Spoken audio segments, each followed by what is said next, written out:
En toute bienveillance, bien sûr. Qu'est-ce que vous en avez pensé de sa présentation? Les points forts, les points d'amélioration. C'est pas parce que tu es issu d'un quartier que tu sais rien faire, que t'es pas capable, que...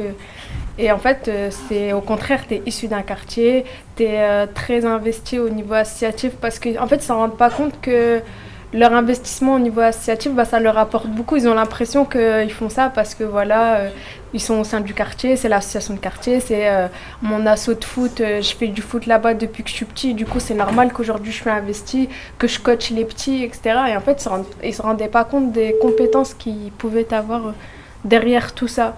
Mais le but, c'était vraiment de leur mettre un petit déclic pour qu'ils entreprennent leur vie, que ça soit en tant que salarié, que ça soit en tant qu'au sein de leur quartier, que ça soit en tant qu'entrepreneur, création d'entreprise.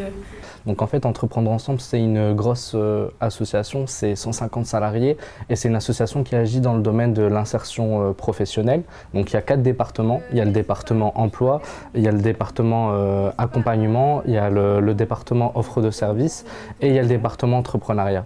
Le département entrepreneuriat en fait est composé de 2 pôles, le pôle économie sociale et solidaire et le pôle culture entrepreneuriale, donc l'entrepreneuriat classique. On est quand même un gros paquebot et il y a certains publics qu'on n'arrivait pas à atteindre et d'où l'intérêt de l'association Horizon qui nous permet d'accéder à certains petits ruisseaux. En fait, on parle juste d'une certaine envie ou d'un rêve qu'une personne elle a eu mais qu'elle ne sait pas comment travailler dessus. Voilà, tu as organisé un petit tournoi, tu as utilisé les mêmes compétences, les mêmes qualités qu'un entrepreneur, tu as été persévérant, tu as été autonome, t'as pas lâché l'affaire. C'est la débrouillardise.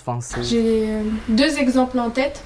On a Farah, ouais. qui elle, est vraiment partie de rien. Donc elle est arrivée d'Inde il y a quelques années, elle connaissait personne, elle connaissait pas la langue et aujourd'hui elle parle très très peu français et du coup on a repéré qu'elle avait un certain talent pour tout ce qui était tatouage au nez parce que eux c'est très culturel en Inde. Aujourd'hui Farah, même si elle a cette barrière de la langue etc, elle a créé son activité, elle est auto-entrepreneur dans le domaine des tatouages au nez et ça fonctionne très bien pour elle. On a un deuxième exemple, c'est Saïda qui, elle, travaille sur la création d'une plateforme commerciale donc, de prestations de traiteurs. Elle a un impact social parce qu'elle veut faire travailler les mamans de quartier.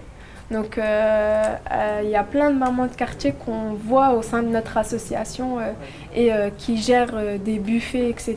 et qui ont un vrai talent culinaire.